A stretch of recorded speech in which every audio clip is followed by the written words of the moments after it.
તાલુકામાં રહેલ સરકારી પશુ દવાખાના તેમજ પશુઓ માટેના સારવાર કેન્દ્રમાં પશુપાલકોને કેવા પ્રકારની સુવિધાઓ મળે છે તે અંગે પશુ ચિકિત્સા અધિકારીએ માહિતી આપી. હાલના સમયમાં લોકો પશુપાલનનો વ્યવસાય કરી તેમાંથી સારી આવક મેળવી રહ્યા છે. જેમાં કેટલાક લોકો અન્ય વ્યવસાય છોડી પશુપાલનનો વ્યવસાય શરૂ કરતા હોય છે તો કેટલાક ખેડૂતો ખેતીની સાથે પણ પશુપાલનનો વ્યવસાય કરતા હોય છે. ખાસ કરીને પશુપાલન વિભાગ દ્વારા પણ અનેક યોજનાઓ અમલમાં મૂકવામાં આવી છે, જેનો લાભ લઈ લોકો પશુપાલનનો વ્યવસાય શરૂ કરી રહ્યા છે. પરંતુ ખાસ કરીને પશુઓની કાળજી રાખવી ખૂબ જ જરૂરી હોય છે. જો પશુઓ બીમાર પડે તો તેની સીધી અસર તેના દૂધ ઉત્પાદન પર થતી હોય છે અને પરિણામે તેનું નુકસાન પશુપાલકોને ભોગવવાનો વારો આવતો હોય છે. નમસ્કાર, હું ડૉક્ટર કે.સી. બલદાણિયા, પશુ ચિકિત્સા અધિકારી, પશુ દવાખાનું મહુવા. આજે આપણે મહુવા તાલુકામાં આવનાર સંસ્થાઓ જે નિઃશુલ્ક પશુઓને લગતી સારવાર છે તેમજ કૃત્રિમ બીજદાનનો જે વ્યાપ છે તે વધે તે માટે મહુવા તાલુકાની અંદર 6 પશુ દવાખાના તેમજ 3 પ્રાથમિક પશુ સારવાર કેન્દ્ર અને 7 જે છે સ્ટેટની કચેરી ICDPના સેન્ટર આવેલા છે.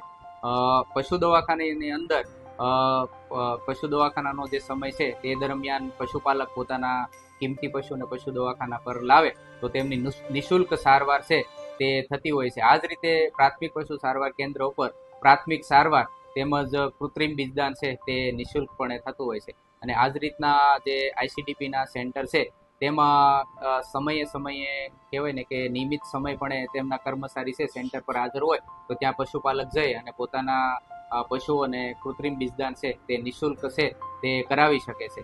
બીજી અન્ય દવા જે પશુઓ બીમાર પડતા હોય છે તો પોતાનું કિંમતી પશુ ગામડેથી જ્યારે નજીકના પશુ સારવાર કેન્દ્ર ખાતે ન લાવી શકે તો તે દવા છે તે પણ નિઃશુલ્ક કૃમિની દવા છે, તાવ, બીમારી કે અન્ય દવાઓ જે છે તે પશુ દવાખાના પ્રાથમિક પશુ દવાખાના કેન્દ્ર ખાતેથી પશુપાલક છે નિઃશુલ્કપણે લઈ જઈ શકે છે.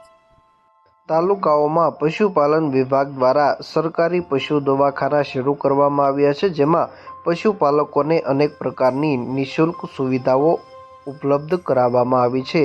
તેમજ પશુઓને લગતી સારવાર નિઃશુલ્ક અહીંયા કરી દેવામાં આવતી હોય છે. તેમજ કૃત્રિમ બીજદાનનો વ્યાપ વધારવા માટે ICDPના સેન્ટરો પણ શરૂ કરવામાં આવ્યા છે, જેમાં ખાસ કરીને પશુપાલકોને નિઃશુલ્ક દવાઓ સરકારી પશુ દવાખાના ખાતેથી આપવામાં આવતી હોય છે.